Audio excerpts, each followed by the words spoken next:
बंगाल की सुप्रसिद्ध दुर्गा पूजा जिसे देखना हम सब की तमन्ना होती है, वो अब यूनेस्को की सांस्कृतिक धरोहरों में शामिल हो गई है।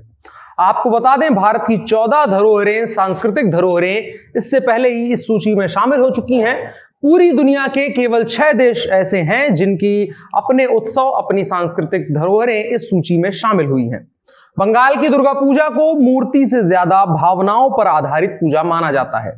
13 से 18 दिसंबर 2021 तक फ्रांस के पेरिस में आयोजित होने वाली इस कॉन्फ्रेंस के 16वें सत्र के दौरान भारत, बंगाल और कोलकाता की दुर्गा पूजा को यूनेस्को ने मानवता की अमूर्त सांस्कृतिक विरासत की प्रतिनिधि सूची में शामिल किया है।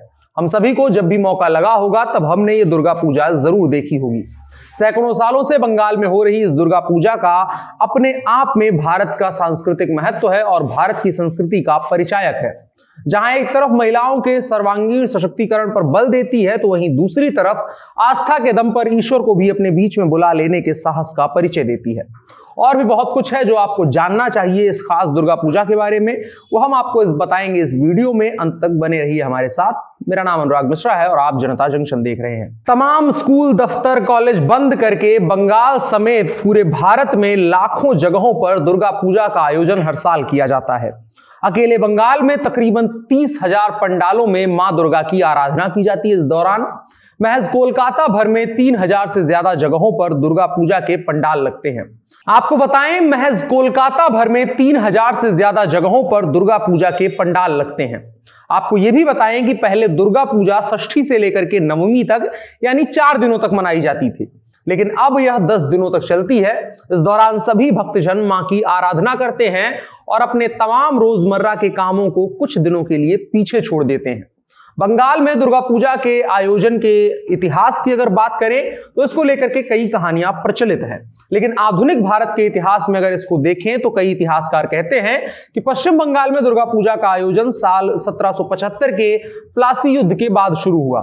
यहाँ के नवाब सिराजुद्दौला की हार हुई थी और अंग्रेजों की जीत हुई थी। बता दें, सिराजुद्दौला को लेकर के बंगाल की जनता में काफी रोष उस वक्त उत्पन्न हुआ था, इसलिए उनकी सेना के बहुत सारे हिस्सों ने अंग्रेजों के खिलाफ युद्ध में भाग लेने से इनकार कर दिया था। रॉबर्ट क्लाइव की सेना थी और कहते हैं कि वो ईश्वर को जीत के बाद धन्यवाद देना चाहता था, लेकिन उसके पास चर्च नहीं था। सिराजुद्दौला ने सारे चर्च उस वक्त तोड़ दिए थे। उस वक्त अंग्रेजों के हिमायती राजा नव कृष्ण देव सामने आए। उन्होंने रॉबर्ट क्लाइव के सामने दुर्गा पूजा का आयोजन करने का प्रस्ताव रखा। रॉबर्ट क्लाइव इस पर तैयार हुआ और वहीं से कोलकाता में पहली बार भव्य दुर्गा पूजा का आयोजन हुआ।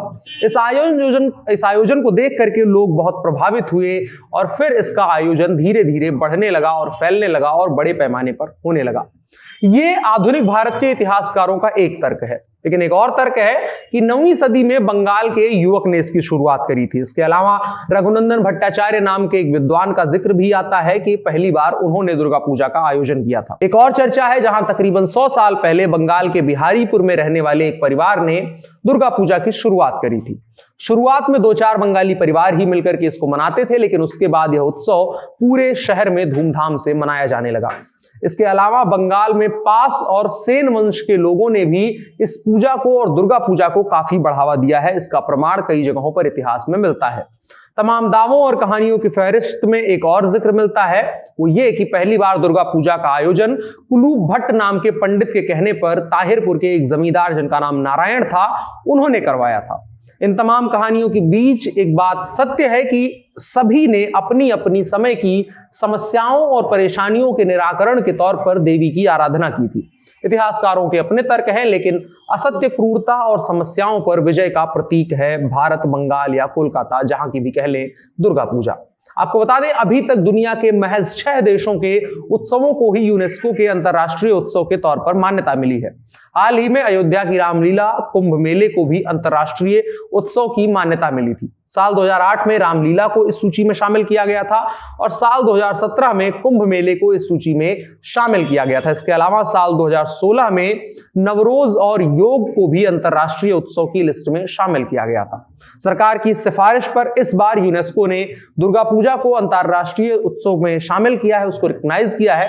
यूनेस्को ने एक ट्वीट के जरिए सूचित करते हुए कहा कि दुर्गा पूजा के दौरान सभी वर्ग, धर्म और जातीय विभाजन टूट जाते हैं और यह भारत की अटूट और हजारों साल पुरानी सभ्यता का प्रतीक है। हालांकि यह तो खुशी का मौका है और होनी भी चाहिए, इस पर राजनीति की बात नहीं की जानी चाहिए, लेकिन भारत में कुछ भी हो राजनीति उसे छोड़ती ही नहीं है।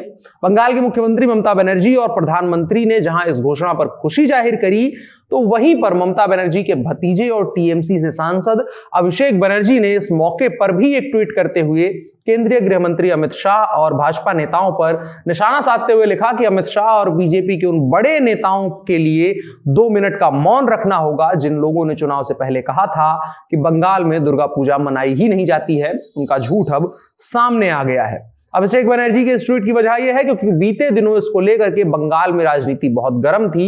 सभी ने खबरें देखी होगी, आप सभी को अंदाजा भी इस बात पर होगा, लेकिन हम इस पर बात नहीं करेंगे। खुशी का मौका है, आपको हम सभी धर्मावलंबियों को इस महत्वपूर्ण उपलब्धि की हार्दिक शुभकामनाएं। इसी तरह से हम अपनी संस्कृति और सभ्यता को लेकर के अगर आगे बढ़ते रहेंगे, इंसानियत के लिए काम करते रहेंगे, तो हर रोज हमें पूरा विश्व सहर्ष स्वीकारेगा। बाकी आप भी अपनी खुशी जाहिर कर सकते हैं कमेंट बॉक्स में और साथ ही साथ इस वीडियो को साझा कर सकते हैं, बताते हुए कि भारत की एक और सांस्कृतिक विरासत जो हम हर साल मनाते हैं बचपने से लेकर के बुढ़ापे तक, वो अब विश्व के द्वारा पहचानी जा रही है, रिकॉग्नाइज की जा रही है। मेरा नाम अनुराग मिश्रा है, कैमरे पर मेरे साथ ओम प्रकाश हैं। आप जनता जंक्शन देख रहे हैं। शुक्रिया।